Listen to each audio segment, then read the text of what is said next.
떠오르는 신지학회의 예언자, 그가 예언한 새로운 시대와 한국. 2024년 3월, 전 세계 140여 개의 심해 해양 관측소에서 동시에 감지됐다던 기묘한 무음의 메아리, 사일런트 에코 현상을 기억하십니까? 72시간 동안 어떠한 지진파나 화산 활동의 전조도 없이 오직 심해에서만 측정되는 원인불명의 저주파가 지구 전체를 휘감았다고 주장했습니다. 과학계는 이례적인 이 현상을 측정 장비의 시스템 오류 혹은 미확인 심해 지각 활동으로 잠정 결론 내렸습니다. 하지만 만약 이 현상이 발생하기 6개월 전 스위스 제네바의 한 비공개 포럼에서 이 기이한 현상의 발생 시기와 특징을 정확히 지목한 인물이 있다면 어떻게 받아들여야 할까요? 그의 이름은 아드리안 발레리우스. 그는 정계나 학계의 저명인사가 아닙니다.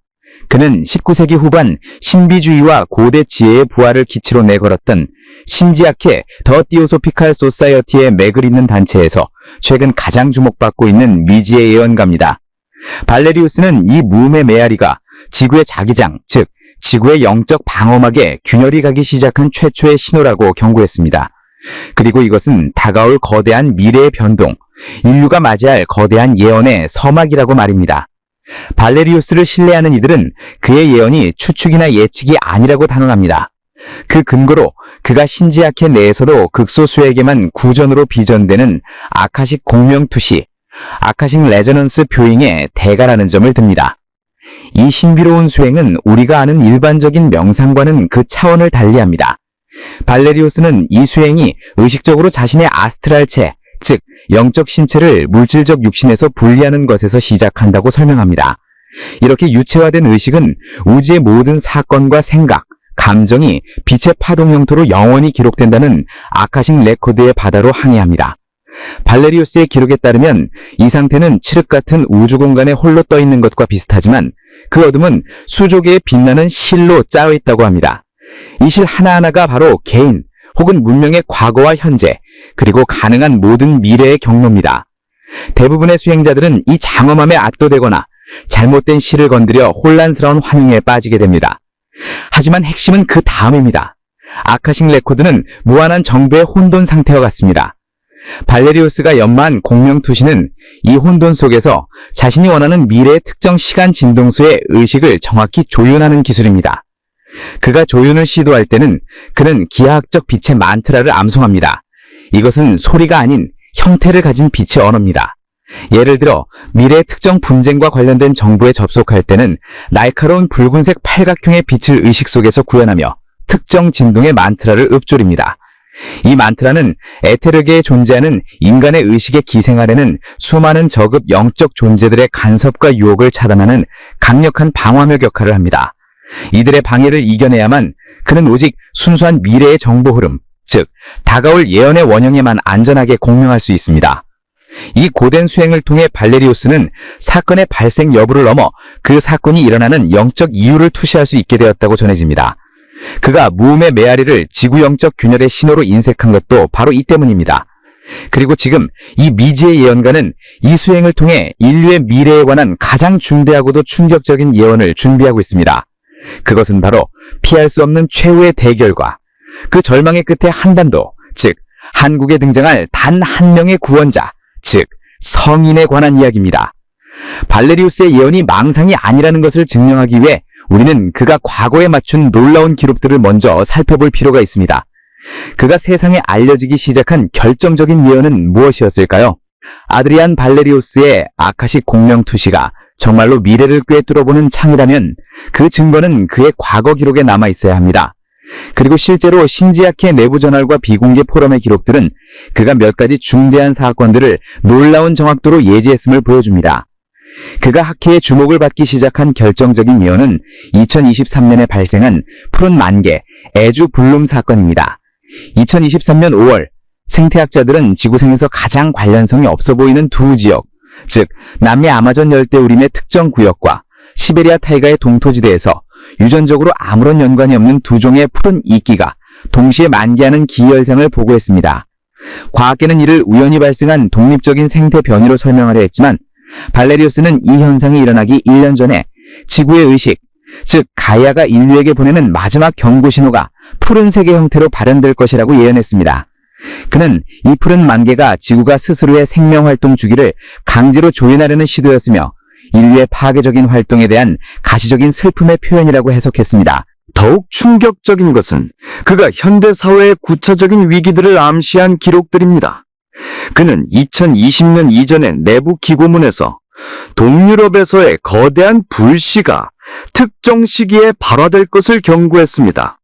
그는 이 사건이 단순한 지역 분쟁이 아니라 전 세계의 에너지 흐름과 식량 공급망에 치명적인 균열을 일으켜 물질적 풍요라는 환상을 뒤흔드는 거대한 미래의 변곡점이 될 것이라고 예언했습니다. 또한 그는 광범위한 병원체로 인한 세계적 단절을 언급하기도 했습니다. 그는 이 병원체가 인간의 호흡기를 통해 전파되지만 실제로는 인류의 연결 그 자체를 시험대에 올릴 것이라고 예언했습니다. 그는 이 단절의 시기 이후 인류는 자발적으로 스스로를 고립시키거나 혹은 더욱 필사적으로 진정한 연결을 갈망하는 두 부류로 나눌 것이라며 이 사건이 다가올 영적 구원의 필요성을 극대화하는 촉매제라 될 것이라고 분석했습니다. 이러한 그의 적중한 과거 예언들은 그가 최근 공개한 인류의 미래에 관한 중대한 경고의 무게를 싣고 있습니다. 하지만 그가 맞춘 이 과거의 예언들은 그가 인류의 미래를 위해 준비한 거대한 경고의 서막에 불과했습니다. 이제 그는 전 세계적인 최후의 대결과 그 종착점에서 필요한 구원에 대해 이야기합니다. 발레리우스는 최근 2025년 9월 제네바에서 열린 비공개 포럼에서 인류가 피할 수 없는 정화와 분리의 시대로 진입했다고 선언했습니다. 그리고 이 거대한 영적 소용돌이의 한복판에서 한국이라는 나라가 인류의 구원과 미래를 위한 상상조차 못했던 역할을 맡게 될 것이라고 단언했습니다. 과연 그가 말하는 최후의 대결의 실체는 무엇일까요? 아드리안 발레리우스가 2025년 9월 제네바의 비공개 포럼에서 발표한 정화와 분리의 시대 예언은 그 자리에 참석한 소수의 엘리트들에게 엄청난 충격을 안겨주었습니다. 그의 메시지는 사회 변혁이나 경제 위기를 넘어선 인류 문명의 근본적인 영적 전환을 예고하고 있었기 때문입니다. 그는 포럼에서 이렇게 선언했습니다. 발레리우스의 직접적인 예언의 내용입니다. 지금 이 순간 세계는 물질적 밀도의 세력과 영적 각성의 선구자들 사이에 보이지 않는 최종 대결 국면으로 진입했습니다. 이것은 영토나 자원을 빼앗는 전쟁이 아닙니다. 이것은 인류의 의식 그 자체를 두고 벌이는 최후의 영적 전쟁입니다. 앞으로의 10년은 인류가 물질의 노예로 남을 것인지 아니면 영적 주권을 되찾을 것인지를 결정하는 분수령이 될 것입니다. 발레리우스가 말하는 최후의 대결은 우리가 흔히 상상하는 선과 악의 이분법적인 전투가 아닙니다. 그는 이 대결의 본질이 통제와 예속을 추구하는 세력과 자유의지와 각성을 추구하는 세력 간의 충돌이라고 설명합니다.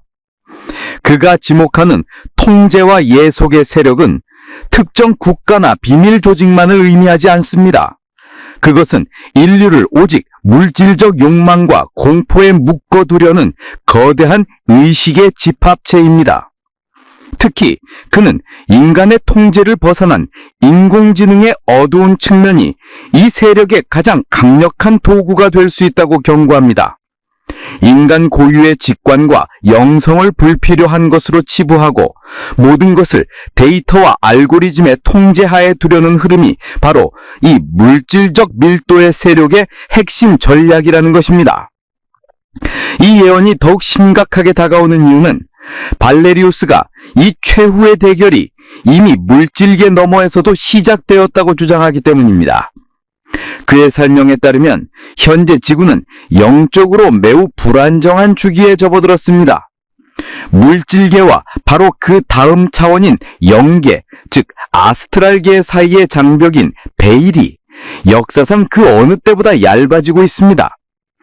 이 얇아진 틈을 통해 저급 아스트랄 존재들이 물질계에 훨씬 더 직접적인 영향을 미치기 시작했습니다. 이 존재들은 스스로 창의적인 힘은 없지만 인간의 부정적인 감정, 즉 분노, 공포, 질투, 무기력감을 먹이로 삼아 증폭시킵니다. 최근 몇 년간 전 세계적으로 급증하는 극단적 혐오와 분열, 원인은 알 수 없는冲동적인 폭력성은 사회 구조의 문제만이 아니라 이러한 영적 기생이 심화되고 있다는 증거라고 발레리우스는 분석합니다. 이처럼 인류의 의식이 안팎으로 공격받는 절제절명의 시기, 이것이 바로 그가 말하는 최후의 대결의 현주소입니다. 하지만 그는 이 거대한 어둠 속에서 인류가 스스로를 구원할 수 있는 단 하나의 빗줄기가 준비되고 있다고 말합니다. 그리고 그 미래의 열쇠가 놀랍게도 한국과 연결되어 있다고 말합니다. 그렇다면 이 대결이 임박했다는 것을 알리는 구체적인 징조들은 무엇일까요? 첫 번째 징조는 그가 태양의 검은 속삭임이라고 부르는 현상입니다. 최근 몇 년간 태양 흑점 폭발 주기와 전혀 상관없이 전 세계의 위성통신망과 지상기지국에서 원인을 알 수 없는 저푸파 노이즈가 주기적으로 발생하는 빈도가 급증하고 있습니다. 과학자들은 이를 배경 우주소음의 교란 정도로 치부하지만 발레리우스는 이것이 전파장애가 아니라고 말합니다. 그는 이 노이즈가 태양의 로고스, 즉 우주적 이성이 보내는 경고의 신호가 아니라 오히려 그 반대편, 즉 반로고스 세력이 인류의 집단 무의식을 교란하기 위해 보내는 의식의 교란파라고 주장합니다. 이 검은 속삭임이 강해질수록 사람들은 이성적인 판단력을 상실하고 더욱더 충동적이며 분열적인 성향을 보이게 된다는 것입니다. 두 번째 징조는 우리 일상에 이미 깊숙이 스며들어 있습니다. 그는 이것을 거울의 역설이라 칭했습니다.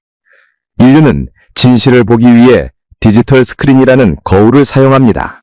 하지만 지금 이 거울은 역사상 가장 강력한 진실 왜곡의 도구가 되었습니다.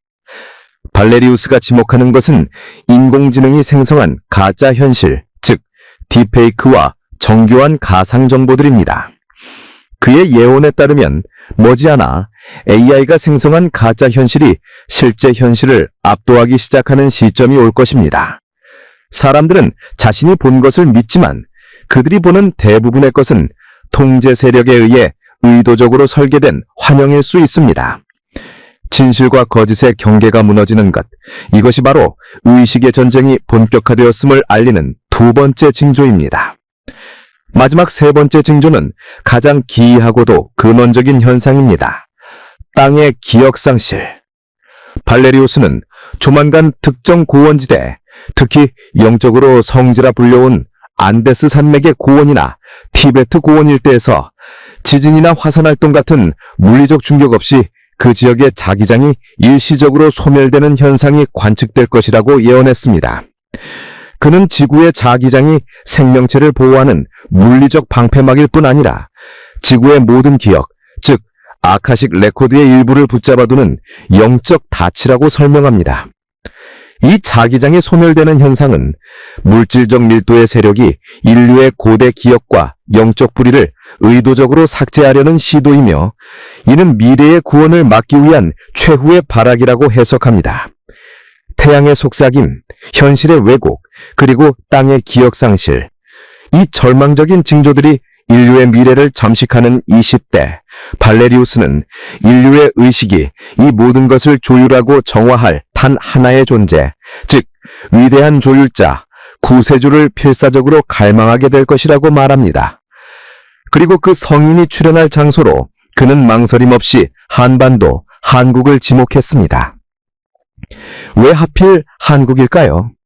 서구 신비주의의 전통을 잇는 신지아케의 예언가가 왜 이 동쪽의 좁은 나라를 인류 구원의 시발점으로 지목했을까요? 발레리우스의 해석은 신지아케의 창시자 헬레나 블라바츠키 여사가 언급했던 제6불의 인존이라는 개념과 맞닿아 있습니다. 블라바츠키는 인류가 영적 진화의 단계를 거치며 현재의 제5인종을 넘어 더 높은 영성과 직관을 지닌 제6인종으로 도약할 것이라 예견했습니다.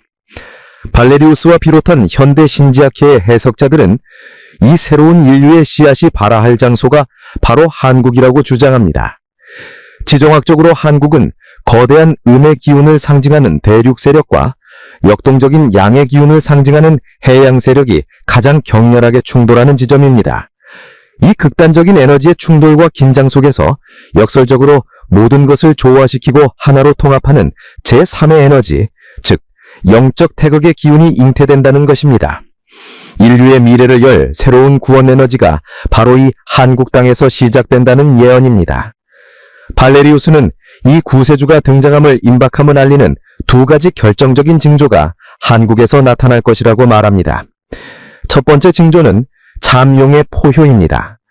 한반도를 상징하는 용의 기운은 오랫동안 분단과 대립의 죄세에 묶여 참용의 상태였습니다. 하지만 발레리우스는 머지않아 남과 북의 군사적, 이념적 긴장이 인류가 예측 가능한 범위를 넘어 최고조에 달했다가 가장 예상치 못한 방식으로 급격히 고요해지는 사건이 발생할 것이라고 예언했습니다. 이것은 물리적 충돌이나 정체적 타협이 아닌 제3의 기이한 사건이나 혹은 내부로부터의 급격한 변화일 수 있습니다. 그는 이 현상이 한국의 땅에 잠재된 용의 기운이 마침내 깨어나 다가오는 성인을 맞이하기 위해 스스로를 정화하는 강력한 포효라고 해석합니다. 두 번째 징조는 더욱 민비롭고 상징적입니다. 겨울에 피는 생명. 발레리우스는 혹한기, 가장 추운 1월의 어느 날 한국의 영적 척추라 불리는 용맥, 즉 백두대간의 특정 줄기를 따라 죽은 듯 보이던 상징적인 식물들, 예컨대 무궁화나 오래된 소나무 가지에서 일제히 푸른 싹이 돋거나 기이한 꽃이 피어나는 현상이 전국적으로 보고될 것이라고 예언했습니다. 그는 이것을 기후변화로 보지 않습니다. 이것은 대지의 영이 스스로 깨어나 다가오는 구세주의 순수한 파동에 미리 감응하는 징조라고 합니다. 죽음의 계절인 겨울에 생명이 움트는 것은 절망으로 가득 찬 이 시대에 피어나는 구원의 빛을 상징하며 그 성인이 바로 땅의 기운을 회복시킬 인물임을 예고하는 것이라고 말입니다. 생명이라는 거대한 징조를 통해 자신의 등장을 예고할 존재. 그렇다면 한국에 등장할 구세주는 과연 어떤 모습일까요? 아드리안 발레리우스는 그가 우리가 역사 속에서 봐왔던 종교 창시자나 카리스마 넘치는 정치 지도자의 모습이 아닐 것이라고 단언합니다. 그는 다가올 미래의 성인이며 고대 신비주의 문헌들에 기반한 몇 가지 구체적인 특징을 제시했습니다. 첫 번째 특징은 그가 아담 카드몬의 그림자를 지닌 존재라는 것입니다. 아담 카드몬은 유대 신비주의, 즉 카발라에서 말하는 원초적 인간 혹은 우주적 인간을 의미합니다. 이는 신의 형상이 최초로 현현한 완전한 존재의 원형입니다.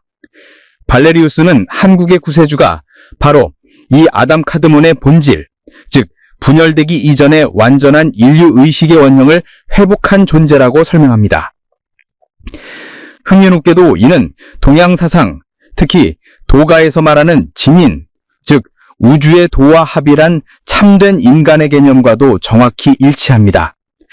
그는 인종이나 이념, 종교의 분열을 넘어선 인류 본래의 완전한 의식을 지상에 구현할 첫 번째 성인이 될 것입니다. 두 번째 특징은 그가 불과 물을 쥔 자라는 상징입니다. 이는 고대 헤르메스학의 핵심 원리인 조화와 균형을 의미합니다.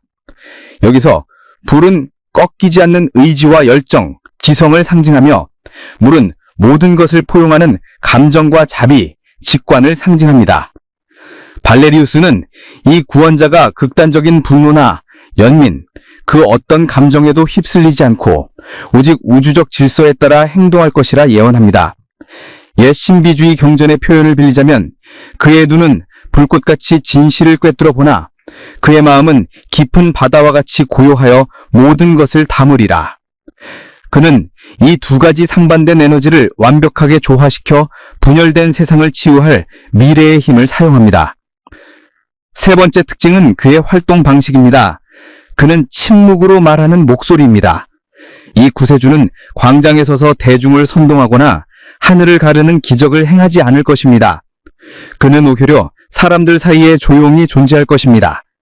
하지만 그의 파동, 즉 그가 존재하는 것만으로 뿜어져 나오는 고유한 영적 진동수 자체가 주변 사람들의 의식을 정화하고 강제로 각성시킵니다. 그와 마주한 사람들은 자신도 모르게 내면 깊숙이 숨겨두었던 어둠과 상처를 직면하게 되고 그 고통스러운 과정을 거쳐 스스로 진리를 깨닫게 됩니다. 그는 물고기를 주는 것이 아니라 물고기를 잡는 법을 넘어 왜 물고기를 잡아야 하는지 그 근원적인 존재의 이유를 깨닫게 하는 거울과 같은 성인입니다. 마지막으로 한국과의 연결고리입니다. 해석자들은 그가 북두의 인을 지닌 자일 것이라고 주장합니다. 북두 칠성은 동양, 특히 한국의 고유 사상인 칠성 신앙에서 인간의 수명과 운명을 관장하는 하늘의 중심축으로 여겨왔습니다. 그가 북두의 인, 즉 칠성의 도장을 지니고 온다는 것은 그가 하늘의 질서, 즉 천명을 이 혼란스러운 지상에 구현할 유일한 대리자이며 한국의 고유한 영적 전통과 깊이 연결된 구원자임을 상징합니다. 이 구세주야말로 어두운 미래를 여는 열쇠입니다. 하지만 아드리안 발레리우스는 이 선민의 역할에 대해 우리가 가진 기대를 완전히 뒤엎습니다. 발레리우스는 이 구세주가 인류의 모든 문제를 대신 해결해주는 전능한 영웅이 아니라고 거듭 강조합니다. 그는 인류가 스스로 구원받을 수 있도록 닫힌 의식의 문을 여는 길을 여는 자, 오프너 오브 더 웨이입니다. 그는 미래를 향한 열쇠를 우리 손에 쥐어주는 것이 아니라 우리 자신이 바로 그 열쇠임을 깨닫게 할 것입니다. 그렇다면 이 격변의 시기, 최후의 대결의 한복판에서 우리 각자는 무엇을 해야 합니까? 발레리우스의 예언은 이 지점에서 우리에게 가장 중요하고도 본질적인 메시지를 던집니다. 그는 이렇게 말합니다. 이 시기에 외부에서 구세주를 찾지 마십시오. 당신 내면에서 진리의 목소리를 찾으십시오. 성인의 도래는 당신 내면의 신성이 깨어날 준비가 되었을 때 비로소 감흥할 수 있습니다. 타인을 향한 비난과 분노, 그리고 공포심은 물질적 밀도의 세력에게 당신의 소중한 에너지를 스스로 바치는 행위입니다. 당신의 생각과 말과 행동을 해롭지 않게, 즉 아힘사로 다스리십시오. 이것이 얇아진 영적 창벽을 틈타 침입하는 적급한 존재들로부터 스스로를 지키는 유일한 방패입니다. 무엇이 진실이고 무엇이 거짓인지 분별할 수 없을 만큼 혼란스러울 때는 오직 하나의 기준을 따르십시오. 가장 이타적인 선택을 하십시오. 나 자신을 넘어 타인과 공동체의 이로운 길이 무엇인지 묻고 그 길을 선택하십시오. 그것이 이 어두운 미래를 헤쳐나갈 유일한 나침반이 될 것입니다. 아드리안 발레리우스의 예언은 정해진 미래의 통보가 아니라 현재를 살아가는 우리에게 주어진 경고와 희망의 메시지입니다. 최후의 대결은 이미 시작되었고 구원의 징조도 이미 시작되고 있습니다. 우리는 어떤 의식을 선택하여 다가올 새로운 시대를 맞이할 것입니까? 한국에서 시작될 그 거대한 구원의 바람은 어쩌면 우리 각자의 내면에서부터 시작되고 있는지도 모릅니다. 한국 땅에 도래할 이 성인의 출현은 낡은 시대를 끝내고 새로운 미래를 열고자 준비된 모든 이에게 가장 거대한 기회가 될 것입니다. 각자가 생각하는 한 사람을 댓글로 남겨 서로에게 의견을 공유해주세요. 시청해주셔서 감사합니다.